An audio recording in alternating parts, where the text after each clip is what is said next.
Chunkey goes very, very far back. There's not really like a set date on whenever we started playing this. We just kind of have been playing it forever. My name is Isaac Kemp, and I am a cultural specialist with cultural resources at the Chickasaw Cultural Center. And today I'm going to be showing you guys Chunkey. The game was very, very hard to play. The people that played it back then would have been on the same level as Olympic athletes, because that's how hard it would have been. And whenever these games happened, there would be a very, very big event. Everyone would come around to watch it. People would be putting bets on whoever was playing. People would be trading on the sidelines and watching. And so whenever this happened, it was a very, very big event for people to come out and see it. The Chickasaws not only played this, but all the other southeastern tribes play this or have similar versions to this game, but it's almost all the same game. There's only one stone for the game and 2 spears.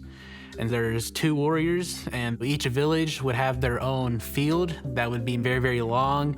It would be either like sand or clay that was pat down really flat. And so it was made specifically for playing Chunkey on.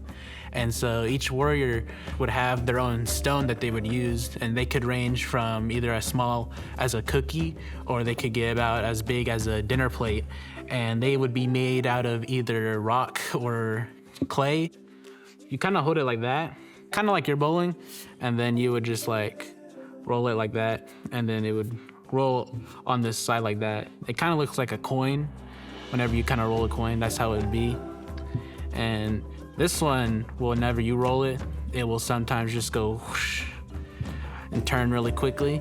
And then this one is like much straighter. It will just keep rolling in front of you. Each warrior would have their own spear, and they would design it, and they would customize it to however they liked it. They could put their own like colors on it. They could put either animal parts or feathers on it. The goal of the game is to get your spear tip as close to the stone as possible whenever it stops rolling. They have 2 choices on what to do. They can either try and throw their spear to where they think the stone will stop rolling, and so that way they're closest to it. Or what they can do then is they can take their spear, throw it, and try to hit the stone so that the stone will stop rolling, and they would get a point that way. And so after both people are done throwing their spears around, there would be a judge, typically an elder, who would be somewhere down the field ready to see how close they are, and then he would point at whoever got the point. And so as soon as they know who has the point, they would immediately start running to their spears. And the game does not stop. There's no time for break. You keep going. If you keep winning the point, then you'll keep getting the stone. You keep going back and forth, running back and forth. And so you would keep going until you either got enough points or one person gave out. Warriors would come from other villages to challenge their village, and whoever won just had the bragging rights, or, you know, like they won for their village.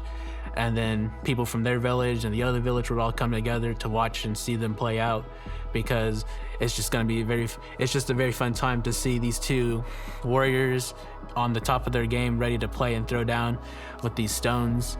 And so today, if people got to that level, I think you could have a lot of people wanting to see it. It would be very, very big, because you'd be able to see people who can just absolutely like dominate at this game. It's just, that's how much skill it takes to play this game. It's just very, very hard. And it'd be amazing to see today the people almost on the same level as our ancestors back then.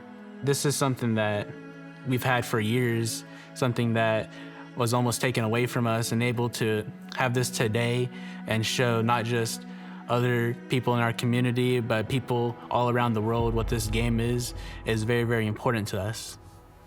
And to you personally. Yeah, and to me personally.